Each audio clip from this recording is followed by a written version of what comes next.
कई बिंदु आए। सती मैया ने कथा नहीं सुना, सती मैया ने अपने पति की बात को नहीं माना, सती मैया ने झूठ बोला। तमाम बात आप सुने। आपको माता सती के प्रति अश्रद्धा न हो, ये ध्यान रखना। ऐसा क्यों हुआ आप कहेंगी? सती जी को ऐसा नहीं करना चाहिए, सती जी को जीवन जीना नहीं आया। नहीं, ऐसा नहीं है। बाबा तुलसी लिखते कि बिनु अघ तजी सती असना, बिना अघ के सती ऐसी नारी का भगवान ने परित्याग किया। एक तरफ सती में सारे दोष परिलक्षित हो रहे हैं, दूसरी तरफ तुलसीदास जी कह रहे हैं कि बिना किसी अघ के, पाप के बाप का नाम अघ है, पाप के बाप का नाम अघ है। इसलिए भगवान ने सूत्र दिया, पाप तो करने वाला सोचता है मैंने बड़ा कर दिया, लेकिन पाप से भी बड़ा भारी होता है वो अघ है। वो अघ भी खत्म होता है। पूछो कब खत्म होता है? तो बाबा तुलसी लिखते हैं कि सन्मुख हो जीव मोहि जब जन्म कोटि अघना सहित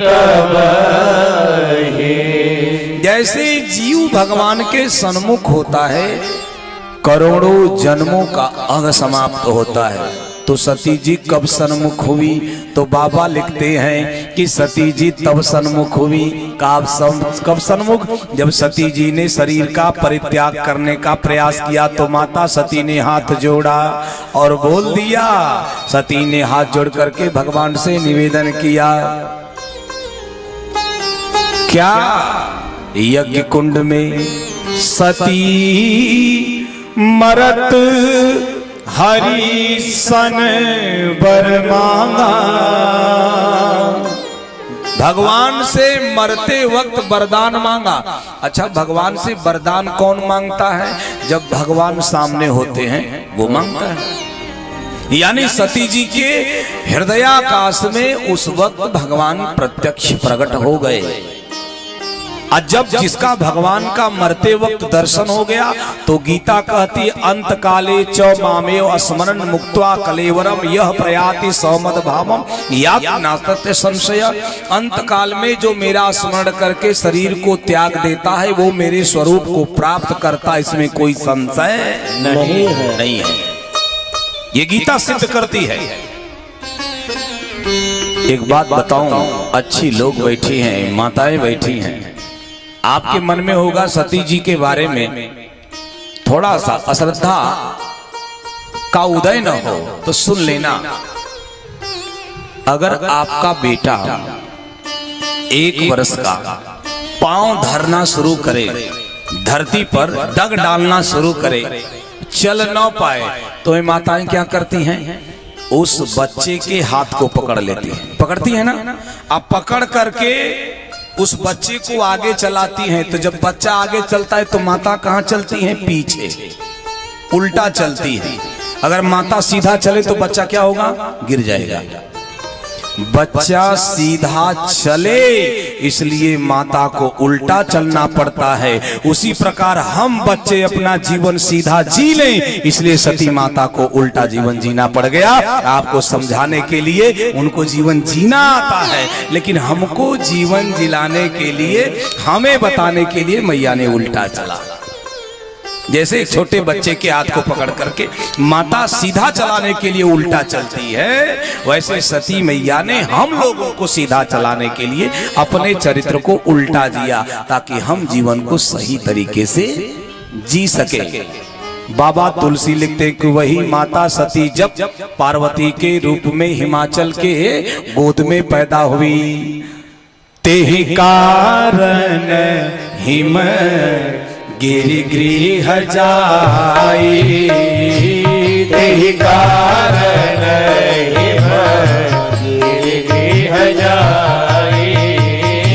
जनमी पार वती तन पाई जनमी पार वती तन पाई जब ते माँ सैला गृह जाई जब ते माँ सैला गृह जाई सकल सिद्धि संपत्ति छाई सकल सिद्धि संपत्ति छाई सकल सिद्धि संपत्ति छाई। माता पार्वती का प्रादुर्भाव हिमाचल की गोद में हुआ। बेटी पैदा हुई घर में, बिटिया उत्सव मनाया गया। जैसे बेटी पैदा हुई हिमाचल के यहाँ उत्सव मनाया गया। अब मैंने कल आपको कहा ये मैना के गर्भ से पैदा होने वाली दूसरी बेटी है। हिमाचल की पहली बेटी कौन है? तो वाल्मीकि जी लिखते कि शैलेंद्रो हिमवान राम धातु नामा करो महान तस्य कन्या द्वयं राम रूपेणां प्रतिमं भुविम। विश्वामित्र जी राम जी को कथा सुनाते हुए अकॉर्डिंग टू वाल्मीकि रामायण में वर्णन कर रहे हैं। कहाँ? आपके इसी बलिया में उस जगह पे जहां मैया सरजू और गंगा जी का संगम हुआ है, उसी संगम पर विश्वामित्र जी राम जी को कथा सुना रहे हैं। आप ही के क्षेत्र की बात है। जो लोग गंगा मैया और सरजू जी के संगम पर गए होंगे उसको सोनभद्र संगम, उसको बड़ा पवित्र संगम कहा गया। उसी स्थान से भगवान उस पार गए हैं। रामचरितमानस में वर्णन नहीं मिलेगा। जब आप वाल्मीकि रामायण उठाएंगे तो प्रथम खंड में आपको एक वर्णन मिलेगा। आज जैसे राम जी से विश्वामित्र ने कहा कि दो सुंदर बेटियां मैना के गर्भ से पैदा हुई। राम जी ने कहा मैया मैना की तो एक ही बेटी, दो कैसे? तो विश्वामित्र जी बोले पहली बेटी है तस्याम गंगेयम भवज्येष्ठा हिमवतः सुतानाम द्वितीया भूत कन्या तस्यैव राघव। हे राघव, जो पहली बेटी मैना के गर्भ से पैदा हुई उसका नाम तस्याम गंगेयम भवज्येष्ठा, वो बड़ी बिटिया हैं, जेठ बिटियां हैं हिमालय की। बड़ी बेटी गंगा और दूसरी बेटी माता पार्वती और दोनों सुंदर। अच्छा, जिस घर में दो बेटी एक के बाद दूसरे नंबर पर पैदा हो जाए उस घर में दूसरी बेटी के पैदा होने पर उत्सव मनाया गया। और आजकल एक बेटी पैदा हो जाए और दूसरी बार दूसरी बेटी तो सबसे बड़ा तनाव घर की बूढ़ी माँ को होता है, जिसका टिकट कटने वाला है कुछ दिनों में। जो जाने वाली हैं वो तनावग्रस्त हो जाती हैं। पूछ दो क्या हुआ? बेटी हुई है। क्यों भाई? बेटी पढ़ाओ बेटी बढ़ाओ, ये सूत्र तो बहुत पहले से है, आज नया तो नहीं है। आज बेटियों के अपमान ने, बेटियों के तिरस्कार ने समाज को उस चौराहे पर खड़ा कर दिया है श्रोता भगवान कि आज हर घर की स्थिति प्रायः हर जगहों पे हो गई है। हर गांव में बच्चों के विवाह की समस्या पैदा हो गई है। लोगों के बच्चों का विवाह नहीं हो रहा है क्योंकि बेटियों की संख्या कम हो गई है। आज के 10 वर्ष पहले 1000 बच्चों पर 832 बेटियां थीं। उत्तर प्रदेश का रेशियो था 10 वर्ष पहले। अब पता नहीं क्या होगा, और घटा होगा, ये रेशियो और घटा होगा। जान जाओ, आज एक बात और सुन लो, बेटा अपूर्ण पैदा होता है। सुन लेना, बेटा अपूर्ण पैदा होता है और बेटी पूर्ण पैदा होती है। अब आप कहोगे रितेश बाबा कैसे? तो सुनो, 100 बेटी पैदा होती हैं। ये प्रकृति का रेशियो है, प्रकृति का समीकरण है। जब 100 बेटी पैदा होती हैं तो 114 बेटे पैदा होते हैं। ये रेशियो है। 100 बेटी पैदा होती हैं तो 114 बेटे पैदा होते हैं।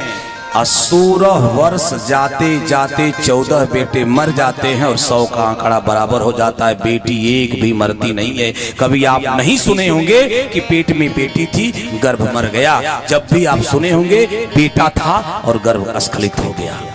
बेटी पूर्ण है, प्रकृति पैदा करती है। इनको पूर्ण प्रकृति ने स्थान दिया है। हम मधुरे हैं, इसलिए ये अगर इनको त्याग करना है, हमको त्याग करना है, हम तपस्या करते हैं। हमको दान देना है, हम तपस्या करते हैं। हमको क्षमा करना है, हम तपस्या करते हैं। लेकिन नारियों में त्याग, दया, दान, क्षमा इनका स्वाभाविक गुण है, प्रकृति ने इनको दिया है।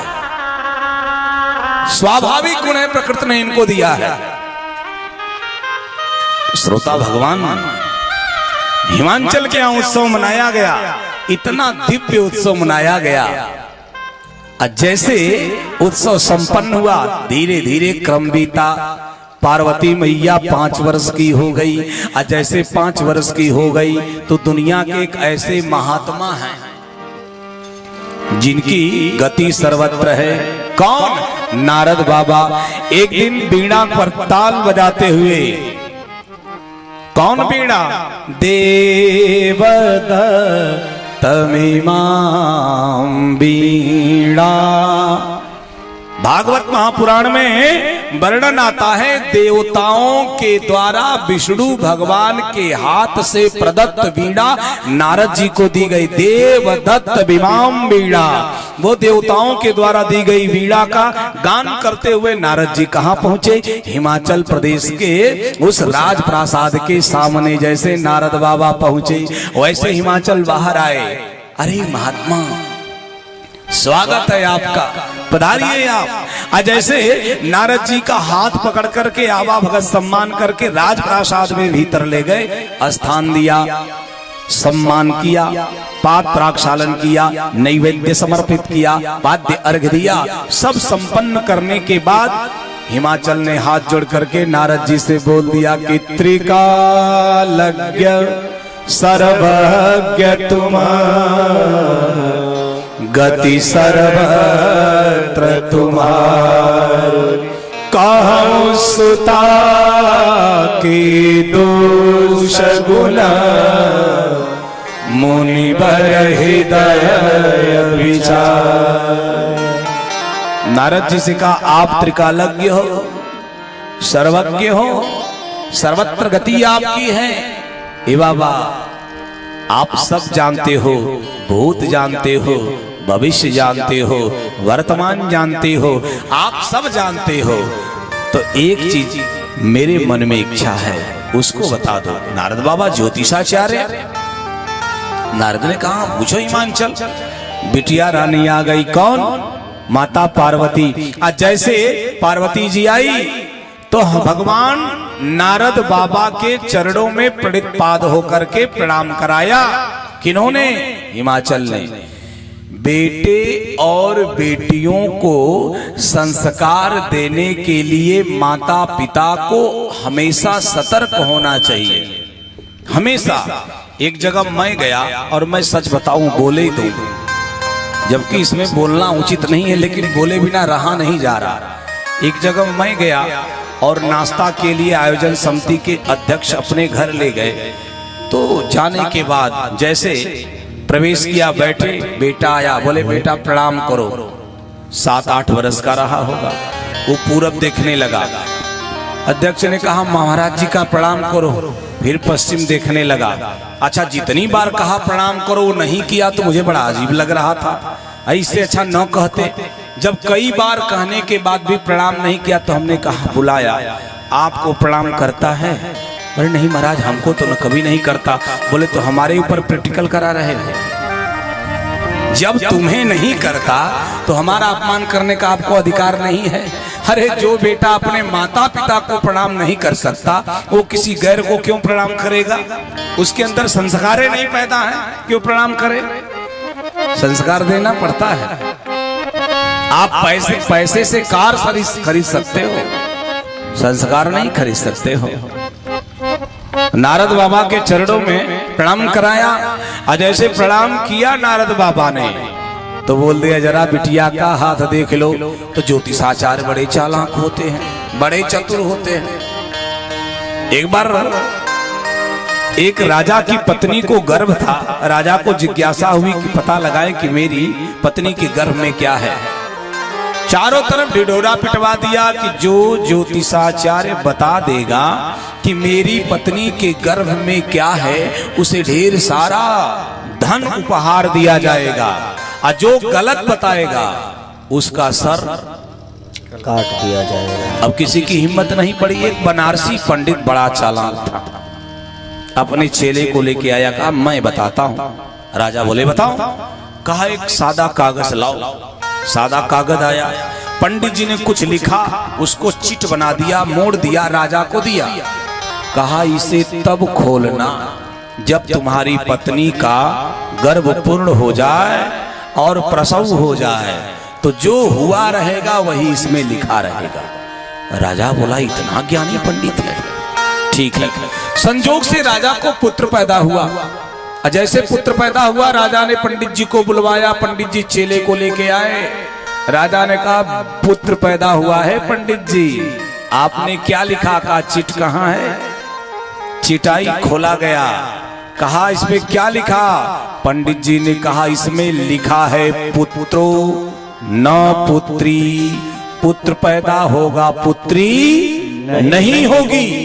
राजा ने कहा इतना डिक्लेयर्ड, एकदम डिफाइन कर दिया, डेफिनिट बताया इसने, एकदम सत्य बताया, निश्चित बताया, ढेर सारा उपहार दिया। पंडित खुश, आगे आगे चेला, पंडित पीछे पीछे चेला।